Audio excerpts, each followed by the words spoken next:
1, 2, 3, 4.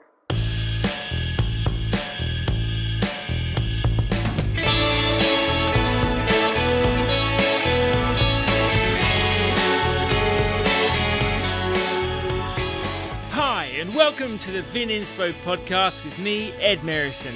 This is where wine is a travel experience. Join us as we pick up bits and pieces, make new friends, and create memories that make our future interactions with wine, people, and places all the more meaningful and fun.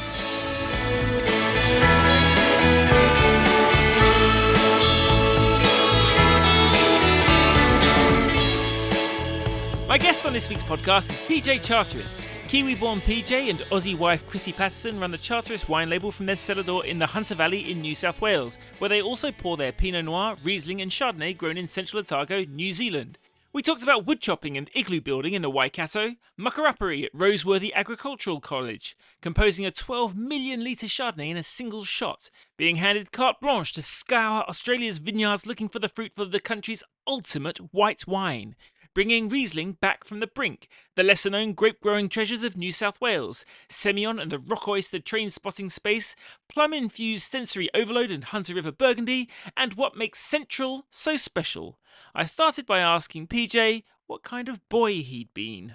Well, a very fortunate one, as history would have it, I guess, in that I grew up in a place that was, the middle of an island between some mountains in a big broad valley with a big river running through it, snow to the south, ocean to the east and west, and far enough away from the big city of Auckland in New Zealand, which at one stage I think had a quarter of the population. So far enough away that we felt like we were in the countryside. And my parents were both teachers and educationalists, and they had a very clear idea of holistic learning to create better humans. So that meant doing as much as possible all the time. Right. Whether that was canoeing down a river or climbing up a mountain or walking through the bush or whatever, being outside,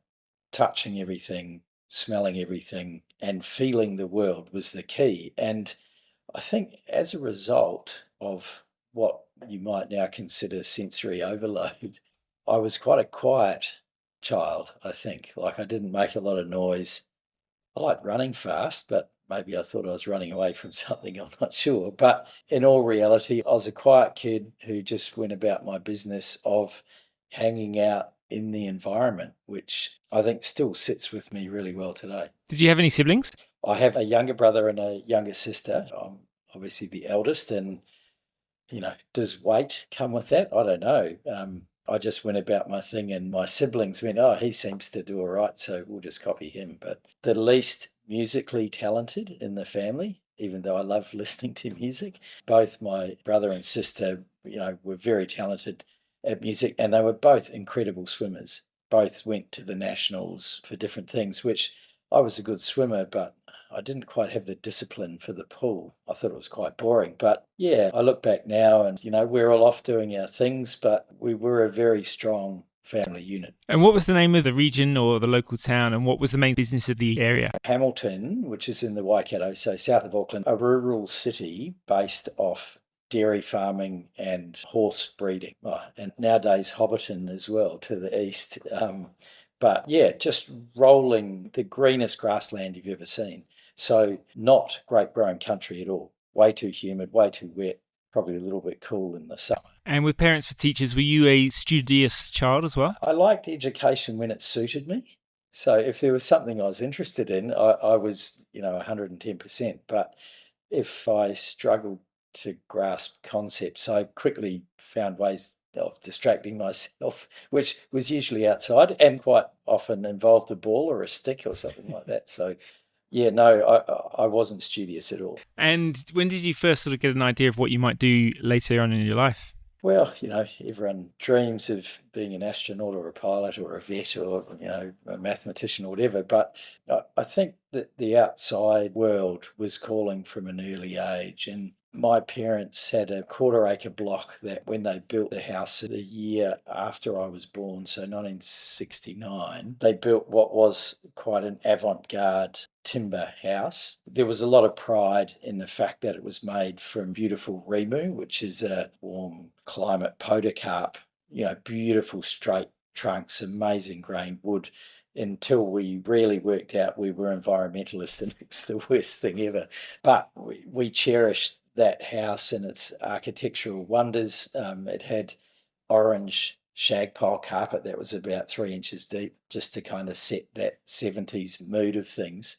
But the greatest thing that piece of land and that home had was an enormous garden, and a large number of the plants in that garden were procured as wild growing examples that transformed the place after 10 years into a veritable jungle. It was so dense that one of my father's friends who had come from the South Island arrived one night and asked if he could get a shooting permit for the forest out the back. It was that thick. Yeah, and I know when you've talked about, when we've tasted wines together, you've always given me this impression of having an extremely vivid sense of textures, of colours and of flavours. It's interesting that you say about sensory overload as a child being outside, but that was part of the jungle, was it? Yeah, I think so. And my parents didn't keep us at home. In our school holidays, we were marched off to family farms and sent to the coast or up rivers or whatever. But no, I do, and when you talk to scientists about memory and reflection, apparently as you get older, it becomes more of a fiction. But I don't know, I've had a strong sense of where I've been forever. And so, I don't know, maybe there are neural pathways there that hang on to those things more in some people than others. And your first taste of the vines, that was relatively early on, wasn't it, in New Zealand? Yeah, that's right. We had a house that had 2 fireplaces, so a coal range in the kitchen, which heated the hot water in winter. In summertime, the hydro lakes of New Zealand were generally full, and so electricity was cheap. But come winter, when everything was snow up in the mountains and the lake levels were dropping, electricity became expensive. And we had this beautiful wood coal heater in the kitchen that we could cook on, as well as heating the house and heating the hot water. So we were chopping wood all the time, and in autumn, late summer, Dad would hook the trailer on the car and we'd disappear into some wild valley and find firewood, obviously with appropriate permissions from landowners. And on the way home, my father would be quite thirsty and swinging a chainsaw and wood all day. And he had this little winery, which was the only one for about I would have to say 150 kilometre radius, that he would stop at and pull a flagon out of the car and fill it up with, depending on the weather, port or dry red, never white. But one day, I was there sort of at his side, and he asked the old lady in the cellar door if she had any work for his son who was about to be on school holidays, and she said, "Send him tomorrow." So that was my introduction to grapes and vineyards and wineries. Was, here's a pile of bricks, son. They're old chimney bricks. You need to clean them up because we're going to use them for building a new old-looking cellar. And I spent 2 weeks in the freezing cold southerly winds chipping away at these old chimney bricks and restacking them onto a pallet. And in the May holidays in New Zealand, you start to get these big southerlies blowing up the country from the Arctic, and within about half an hour I worked out that I probably wasn't going to survive out there unless I had some shelter. So I kind of built this half-open igloo out of these bricks around myself to stay warm. And obviously the owner of the place, Pete, I don't know, I must talk to him about this one day, but perhaps he saw that and went, the kid's got ingenuity, so maybe it's worthwhile putting him on. So I spent many a weekend and days after school working in the vineyard, and from that into the winery, and then eventually took over as the winemaker. Wow, what age was that?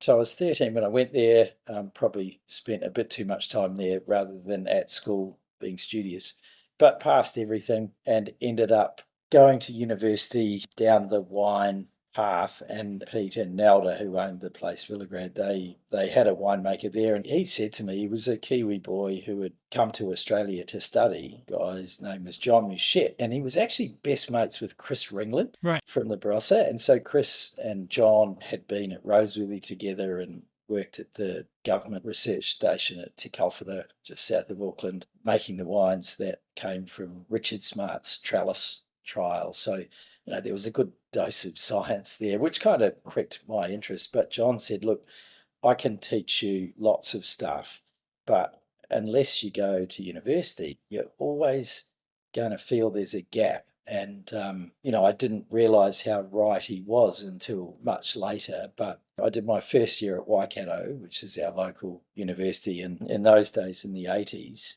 if you're going to be a winemaker in New Zealand, there weren't many of them. You went to Massey and studied food technology. And to get into food technology, you needed incredibly high marks, which I didn't have in my last year at school. So I did a bridging year, which was science, but you had to have this equivalent of entry-level med, which again challenged me. So I was probably not on the path to end up at Massey. And Pete from Villagrad bumped into the dean of the wine science faculty from Roseworthy. So this is in January 1988. And said, I've got this young bloke, he's going to go to Massey. And Andrew Markides, quite the famous wine industry academic, he said, just tell him to come over here to Australia. And so Pete came back from this conference and mentioned this to me, and I called Andrew Markides, and he said, yeah, just get on the plane and come. The year's going to start, so you might as well get here. And I remember going home to my parents and going, I think I'm going to go to Australia and study. I'm not 19 at this stage. And Dad's like, good on you, go for it, mate. And Mum's like, you can't live with us. So there was this, tension in the house for a few days until we'd managed to find a plane ticket. Flying was expensive in those days, and no one thought about connecting flights. It's like you need a flight direct to Adelaide. And I left Auckland on the 22nd or 23rd of January, 88, and it was hosing with rain and about 12 degrees. And I landed in Adelaide and it was 43. And, for a young bloke from the Waikato who had never been outside of the country, it was a bit of a rude awakening. It's like, well, I don't need that jumper that I'm wearing for starters. So, yeah, that was the path to that key piece of knowledge building, exploration of science and wine and people around wine, which is probably the most important thing of all, I think. Yes, and for people not familiar with Roseworthy, it is a name that they'll be coming across probably quite a bit on this podcast. Could you just explain what that iconic institution is? Yeah, it was the wine institution, and so had been for near on 100 years before I was there. And the alumni recently before me were people like Mike Brakovich, and some amazing New Zealanders went through the place. But it was a real who's who of Australian wine, and it was a tiny institution.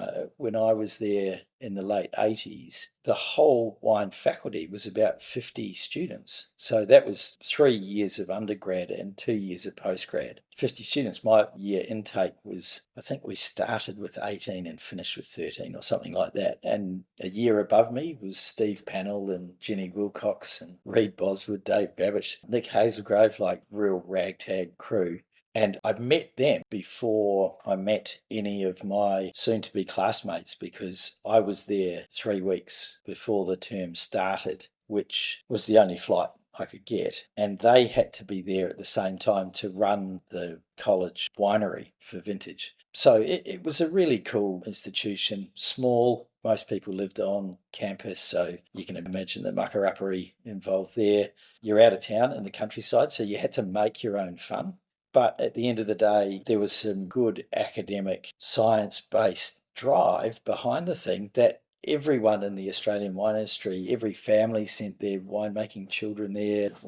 People all through the industry had gone through that institution. So there's like this stream of historical collective knowledge that had built up around that place in such a way that if for any reason I wanted to make Rutherglen muscat, I call Bill Chambers and say, "Oh, Bill, this PJ Charteris here, I've just been at Roseworthy. Can you tell me how to make muscat?" And he would. That was the strength of the connections of that tiny institution, which got gobbled up by Adelaide University for money and political reasons. And it's probably a great fit for Adelaide Uni, but how times have changed. I think in the more recent years, the first year intake is like between 60 and 80 students, and I don't know how many graduate these days, but it was a great place, great friendships forged, and those links to past and future alumni are strong. You said you were a fairly quiet boy earlier on in your upbringing. Was it a culture shock at all, or did you just find yourself fitting in really quickly? Oh, look, by that stage, I'd found my voice. So I don't know, there must be some time between when you're 15 and you're 18 that, you need to yell at the world. And my father had dragged me out to protest marches, and we had good political discourse in the family at all times. Like there was always conversations about,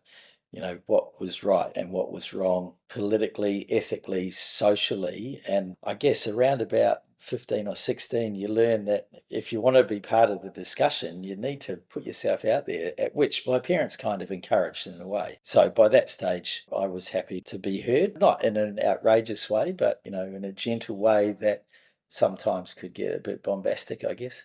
And did you pick up some handy work experience while you were there?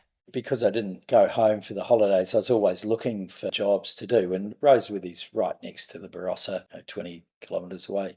So finding jobs, pruning, working in restaurants or whatever kind of connected us a little bit to wine and food. But in your third year of studies, you got to go and do a stage at the winery of your choosing. And I'd hoped to go to Taltani in Victoria. I don't know what drew me there, but I sent some letters and applications, and I rang and sent more letters and heard nothing back. And it's like, oh, what am I going to do? And a friend of mine said, "You should just go to the Hunter." And I went, well, okay.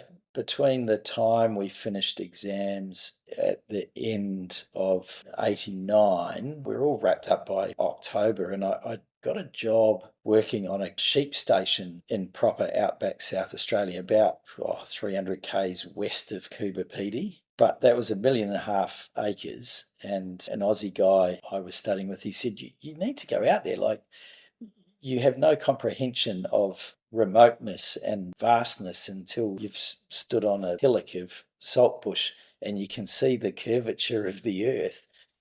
And so I went and did that for 3 months and then left there to come to the Hunter. So this is in 1990, and I arrived here a bit before Australia Day, and we started crushing grapes. And I came to Lindeman's here in the Hunter. First week went all right, then kind of that first week in February, we had 18 inches of rain. So it's a lot of water. So the whites were quite good, but I remember tracking down a bottle of 1990 Lindeman's Hunter River Burgundy, as it was known then, and it was kind of deep coloured rosé with no flavour. It was that wet, but, it really gave me an insight into the tenacity and stoic nature of the Hunter people and the vignerons. And obviously I'd done something right. And Jerry Sissing, who was the winemaker then, he said, "Oh, look, we've decided that we'd like to send you to Coonawarra. We know you don't have to be back at Roseworthy until the 1st of May. So why don't you go to Rouge Homme and you can run all the crushing and pressing operations down there." And, the Hunter, which I want to say we probably crushed, I don't know, 500 or 700 tonnes. So not big. And Coonawarra was like 3,000. It was a big operation. But Lindeman's was the winemaking company in Australia back then that was all about technology. Let's use science to help us make better wine. We know we can all do what our forebears have done, but we're sure we can make it better. And so Lindeman's had this real, let's just dial it up and make the best wines that we can. And in those days, the trio of reds from Coonawarra, that Pyrus, Limestone Ridge and St. George, they were the top dogs. They were winning trophies and everyone had them in their cellar. And so I was like, oh, that'd be kind of cool. And that 1990 vintage, they had an absolute screamer in South Australia. And so I've gone from a lake up here in the Hunter to an incredible, one of the vintages of the century in Coonawarra. So they were my first two proper harvests here. But when I finished Roseworthy, I went to Tim Knapstein in the Clare Valley in 91. And I always had a real soft spot for Riesling. New Zealand makes pretty good Riesling, and you know that we make a bit of Riesling as well. And I thought, oh, Tim seems to know what he's doing and seems like a nice bloke. I'll go and work for him. And we had a really interesting crew. Tim's winemaker at the time was a guy, Tim Wardell, who is a Kiwi. He'd been in the grad program at Roseworthy, so he did a postgrad diploma. So I played rugby with him at Roseworthy. He's a real character and a bit of a wild man. And anyway, he got another one of his mates from New Zealand. His name was Tom Hutchison. And the fourth axis of this interesting crew was Tom Carson. And it was Tom's first vintage. And so we had a great time. We worked hard. Tim was a great fun guy to work with and a font of incredible knowledge. And we all had an insatiable thirst for good wine. And any day we had off, we'd zoom to Adelaide, go to the old St George cellars on Portrush Road, I think it was. And we were buying Latache and Margot and Obrion and just drinking these things on a Saturday night going, how great is this? We should have bought more of those and stashed them at the prices we were buying them for. But we really enjoyed fine wine and ate really well, whether we were cooking or we were out to lunch or dinner. And Tom Carson's now wife, Nadej, was in the picture there too. She was this wild-eyed French woman that, every bloke in the village is like, wow, look at that thing. Anyway, Tom caught that fish. But it was a great time. It was a really good fun vintage. Yeah, right. And where did you head after Tim? I was back to New Zealand and back to Villagrad, and so took over the winemaking there. And I'd been fortunate enough to have planted at that little estate in the Waikato some Chardonnay and Pinot Noir before I left to go to Roseworthy, so sort of mid-80s. And by the time I got back, those vines were 5-6 years old and starting to produce a crop. So got to make the first decent wines off those vines. And I think I want to say it was 92, we won, I think it was a gold medal at the Air New Zealand Wine Awards for the Chardonnay. That I think had it been from another company, it might have done better, but it was that Australian winemaking influence of new oak that I brought back to Villagrad. And it's like, Pete, we need to buy these new barrels. And I had some Damy barrels, I think, and popped this Chardonnay in there, fermented it out, let it run wild, and medals were the result, which Pete thought was just amazing. So I guess 4 years of toil in Australia paid off. How long were you back in New Zealand before Australia called again? Yeah, I'd come back to New Zealand, and Villagrad was small, so I could do all the work, in 6 months. And each year I would come back to the Hunter for harvest. So I was back here 92 harvest after getting the winery set up 91 in New Zealand. Then Hunter finished 92. And in those days, you just work whatever hours. So we're working 100, 110 hours a week. No days off for 8 weeks, 7 weeks. But we weren't here for a tickling contest. We were here to fill our pockets with cash that would then fly you around the world unencumbered for the next kind of 10 months. So Hunter, back to New Zealand, do vintage, get the whites into bottle, reds and Chardonnay tucked away into barrel. Then on the plane to the Northern Hemisphere, and I did a couple of vintages with Dave and Jenny Adelsheim at Adelsheim in Oregon. And, they were at the forefront of the Oregon industry, and they were making the wines for Domaine Drouhin then. So Drouhin hadn't built their winery. So to walk into that was just amazing. And so I do vintage up there, then come back to New Zealand, bottle the reds, come back to Australia for harvest, and circumnavigated the planet for a couple of years, just doing that cycle, making contacts and meeting people. Like when you're traveling in the wine industry, people refer you to other people. So it's not just about work, it's about making connections and listening, learning, sharing ideas. And so that time was really formative in terms of exploring other winemaking, other terroir, understanding how these things fit together. And then the end of 93, I got a phone call from head office at Lindemans, which was at Caradoc in Mildura, and they were part of the bigger South Corp group, which is now Treasury. They said, look, would you like a full-time job? And I went, well, I'm kind of having fun. This is neat, flying around the world, drinking great wines, they're hanging out with cool people. And they waived what then was a pretty good package. And so I went, you know what, I've never done that big thing. That'd be remiss of me to dismiss it outright without having a go. And I spent, a few years at Caradoc, which was at the time the largest winery in the country, and we were processing the equivalent of nearly 100,000 tonnes a year. A lot of it went to cask, in fact most of it did. But in that place I learnt how to make the silk purse out of the sow's ear, and just how to not let an opportunity slip through your fingers, I think, was the great takeaway. And there were people who were just about logistics, or just about, wine chemistry, or just about microbiology, or just about purchasing glass bottles or making huge compressors run. And so to pick the brains of all those people, I think just adds to this collective build-up of knowledge that you get as you go along. And so I really enjoyed my time there. Worked with the key winemaking people there were Philip John and Jeff Hendricks, who were both gurus in their own right. Philip was the stalwart of Lindemans. Philip Laffer had not long left, but his spectre was still in the building. So I kind of knew him vicariously until I met him a few years later, and he goes, "Oh, I've heard about you." And so the other thing that came with that company was the opportunity to go and taste at the other wineries around the group. So Great Western, Coonawarra, obviously Wynns and Rougeholme, the Barossa, Penfolds, the Hunter.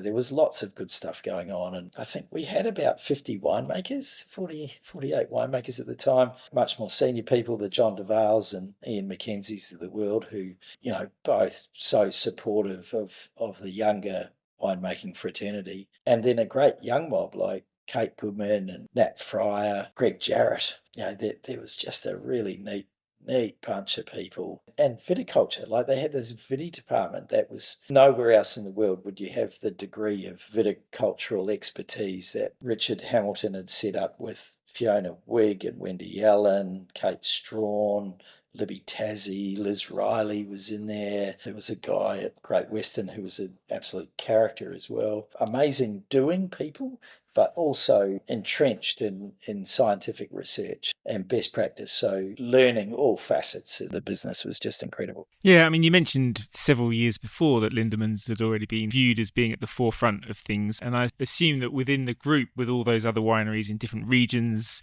as you say, with a real brains trust, lots of specialists, presumably even a bit of healthy competition, there's a lot of energy, I'm assuming, propelling that forward. And if you want to soak it up, you're right in the middle of it. Yeah, exactly right. It's a phenomenal thing. And my advice to the many young people that I've had working for me through my years is don't be afraid to step outside your comfort zone and do a thing that frightens you. When you look at those 1.5 million litre tanks, I remember the first time I saw them at Caradoc, I went, oh, what do you do with that?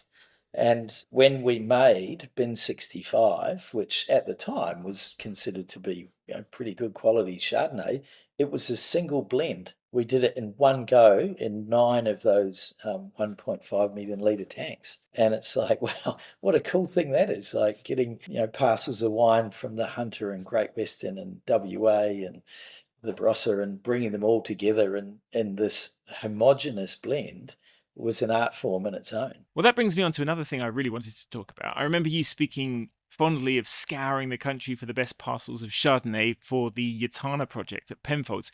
So this is a category that's obviously flying quality-wise in Australia now, and we're becoming more familiar with regional strengths and differences, but you were right out ahead of it. That must have really opened your eyes to the potential of Australian white wine. Yeah, look, I mean, once again, just incredibly lucky. And I had, while I was at Caradoc, I was like, okay, well, maybe I'm done with the big thing. Like I've played with all those big toys and had a red hot crack and worked hard. And there was a job that came up in Coonawarra, and I thought, oh, that'd be kind of good.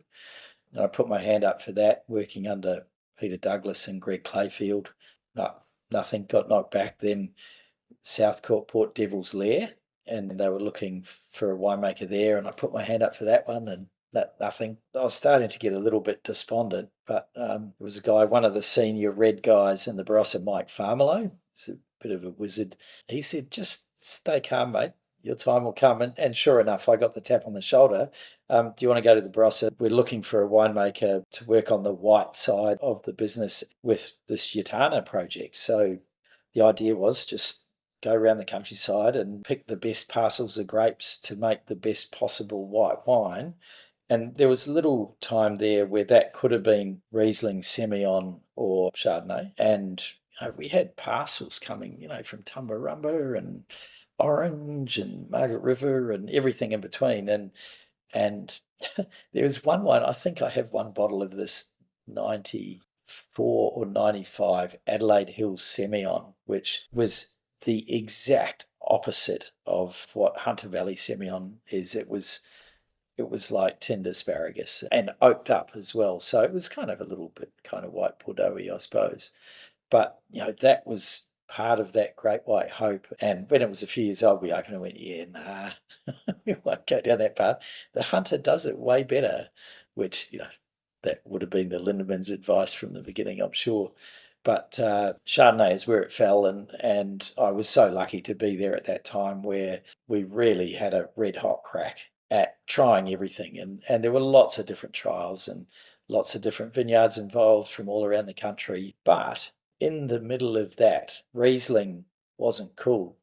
Riesling was kind of this little outcast. And when you're in the Barossa, you can actually see Eden Valley, and the Clare Valley is just up the road. And Jeff Hendricks, who was at Caradoc, was one of the group winemakers. He was kind of the technical guru.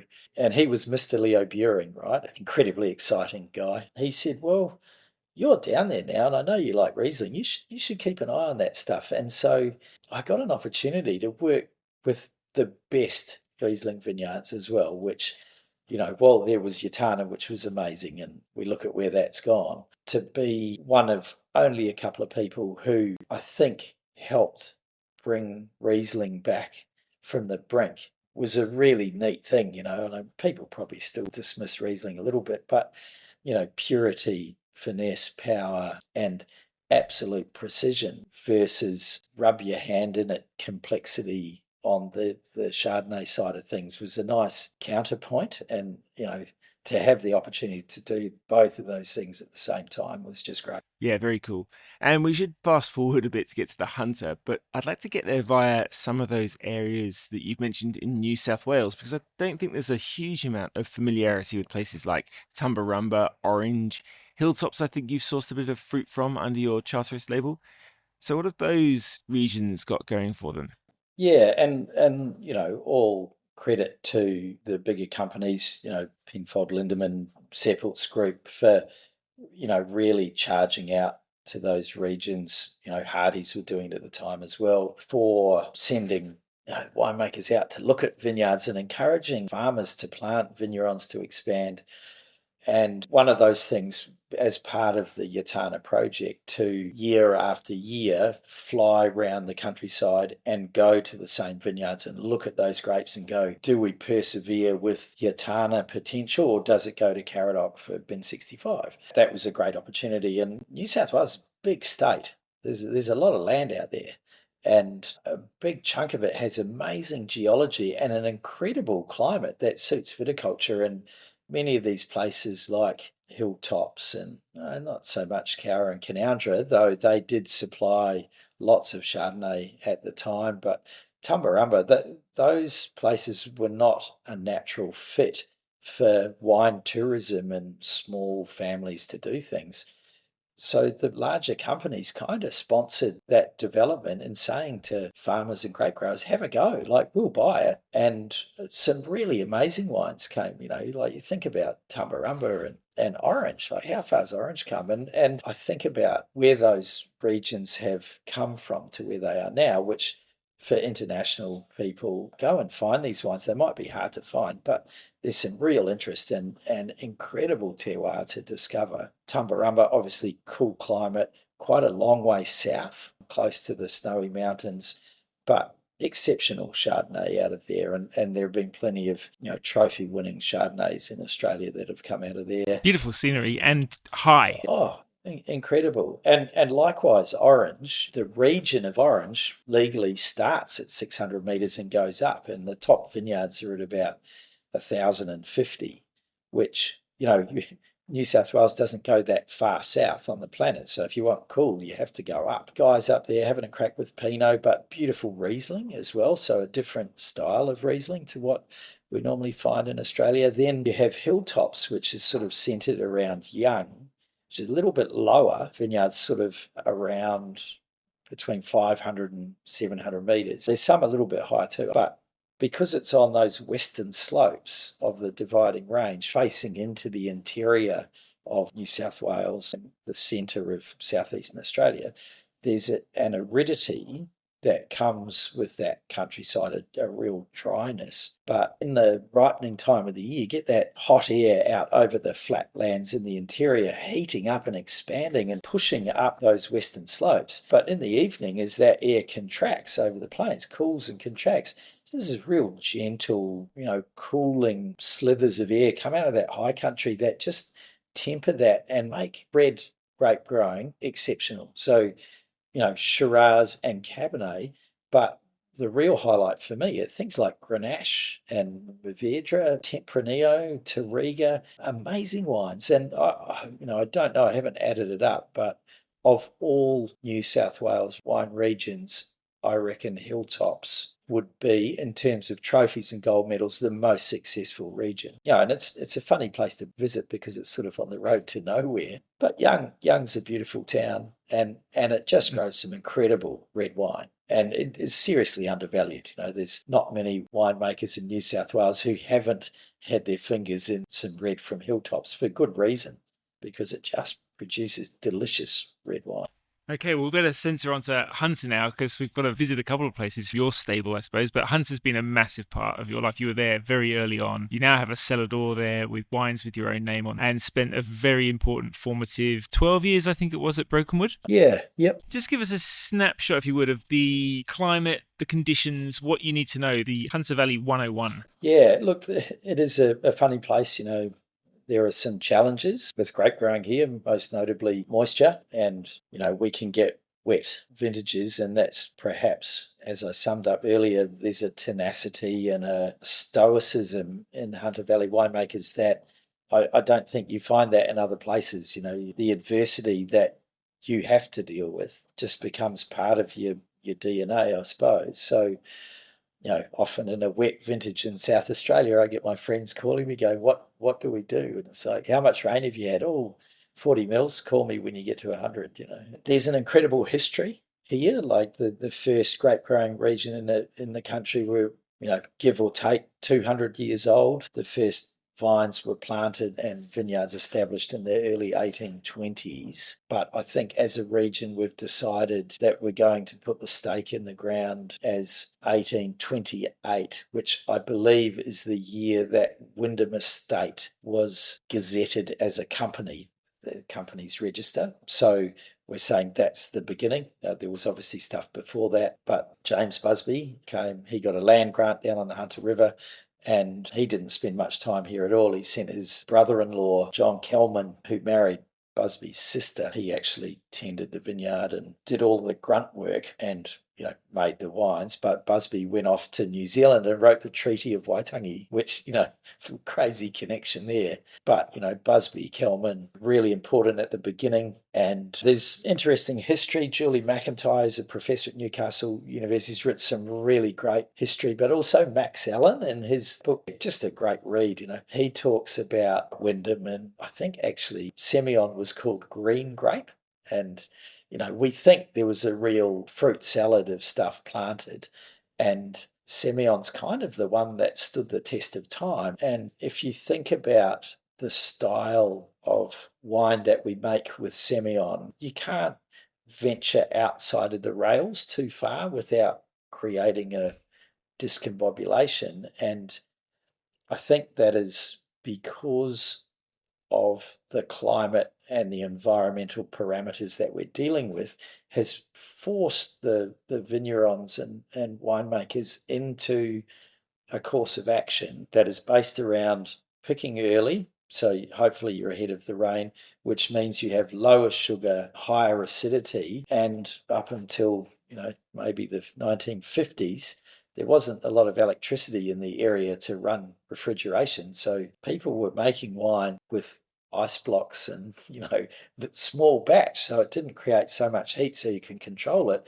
And if it had high acidity, there's a natural degree of antimicrobial protection in the wine. So pick, ferment, bottle early, which is really the story of Semillon. And if your decision making around those key things like picking date, how you manage your juice, fermentation practice, bottle, you capture this really incredible sense of place and time very quickly. And it has this incredible habit of just sitting in bottle and growing and growing and growing. And, I'm sure you've tasted many Semillons at 5 where they're just starting to break out of the chrysalis, and at 10, the wings have just come out. And then they have this radiant 5 to 10 years of an incredible depth and complexity in a very defined way. They are precise wines, but with this incredible propensity to age. What are your go-to pairings for A, young Semillon, and B, aged Semillon?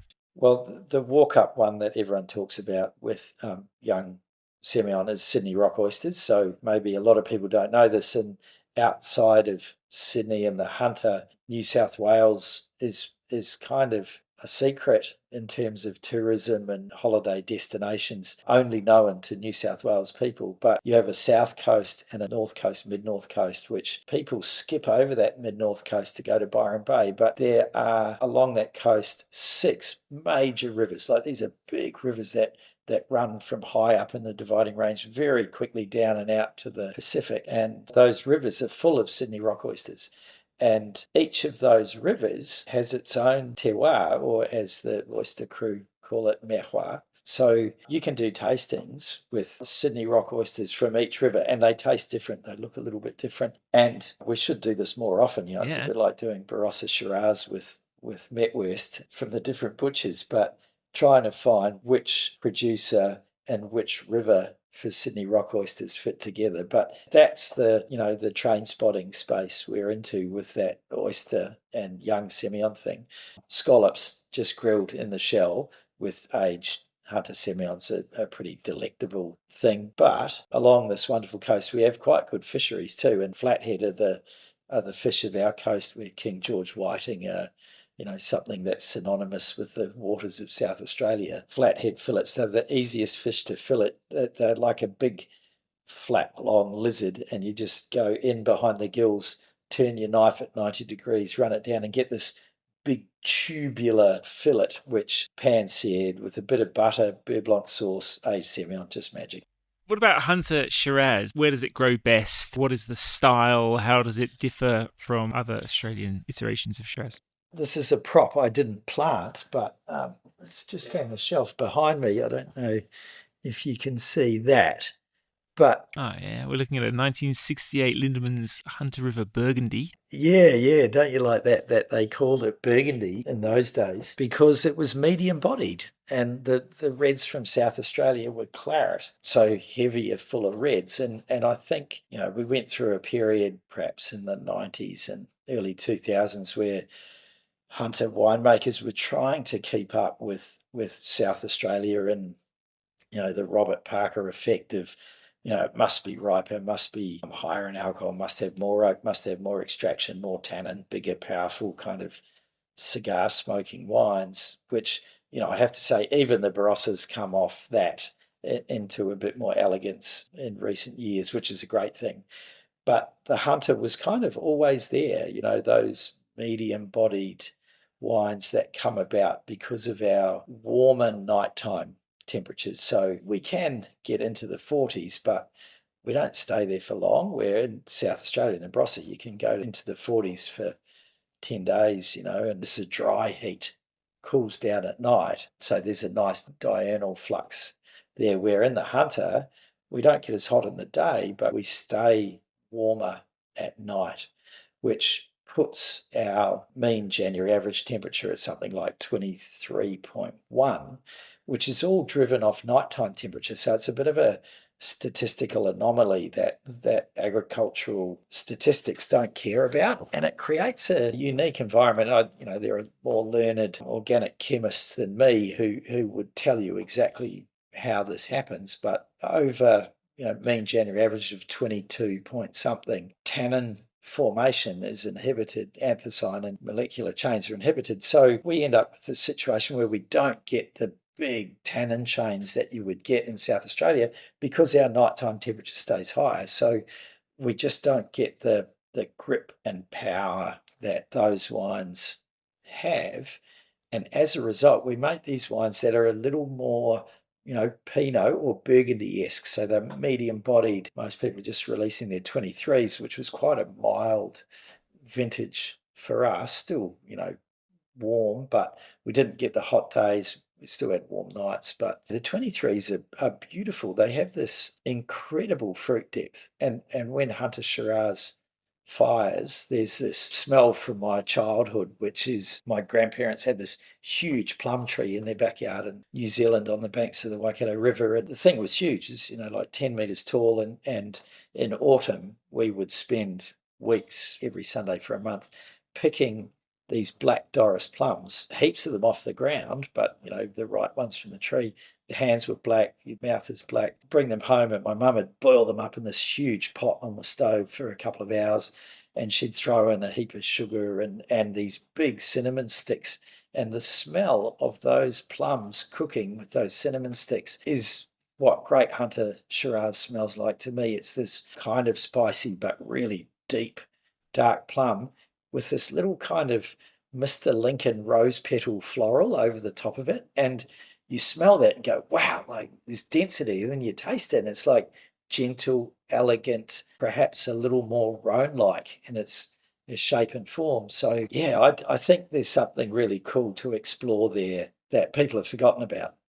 Everyone in the Hunter talks about it, but perhaps we need to be better at telling that message of subtle power with elegance being the key. Yeah, a distinct style from a distinctive place.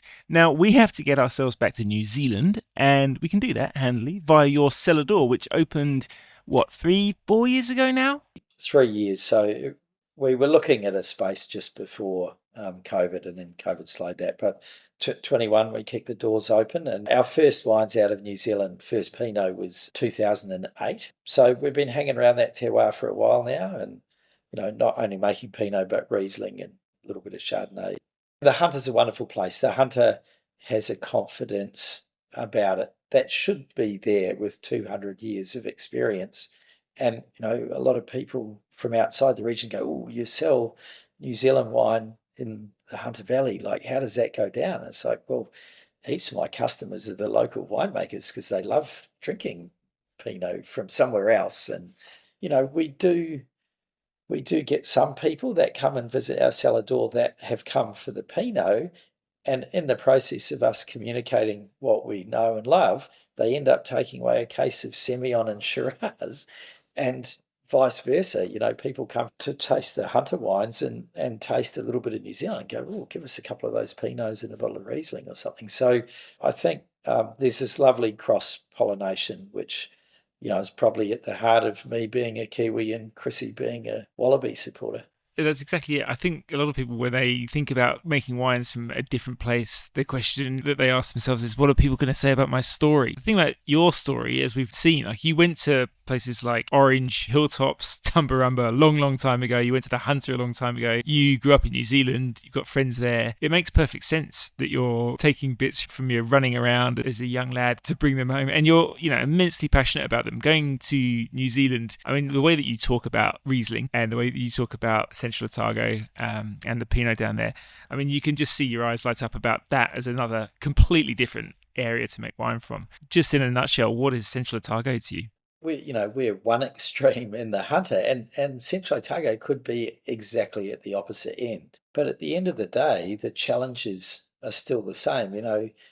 My wines in the hunter and my wines in Central Otago have, regardless of variety or style, have an acid spine to them that I think the fruit, the tannin, the texture, everything hangs off of that, and that's important. And rather than just chasing, ripeness of sugar all the time, perhaps we need to focus a little bit more on acidity. And it's a different set of challenges, but our goal is kind of the same. It's to find that balance, find that harmony, and tease out the threads of what a place tastes like. Central Otago has a very compelling landscape. It's a landscape that's emotional. It can be wild and stormy and freezing cold, or it can be warm and dry, and it can be windy, like really proper windy.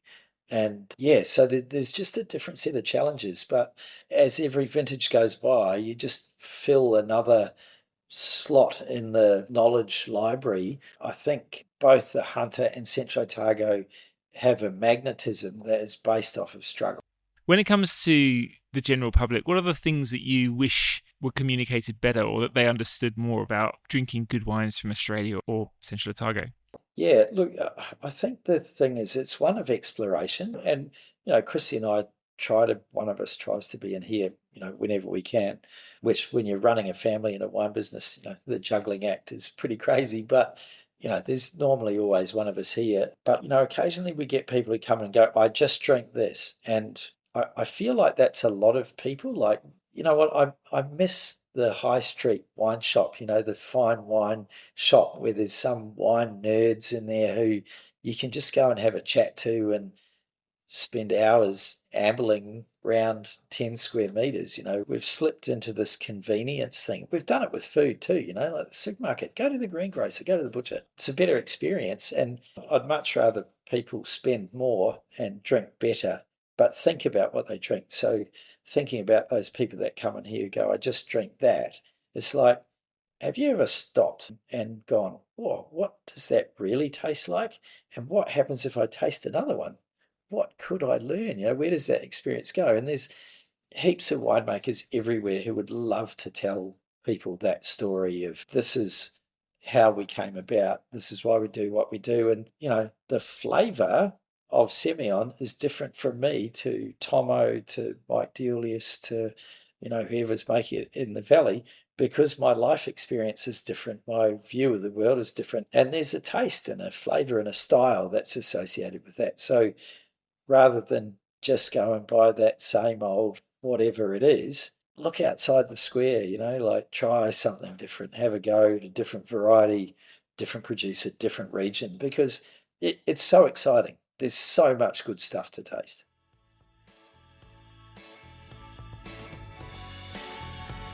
And that's it for this week's podcast. If you enjoyed this conversation, please like it, subscribe, share everywhere. You can also subscribe to my Substack. That's edmerison.substack.com. Comments are hugely welcome. Please let me know what you'd like to hear more of. In the meantime, huge thanks to my friends Lucas James for the music and Neil Williams for the artwork. And of course to my guest, PJ Charteris.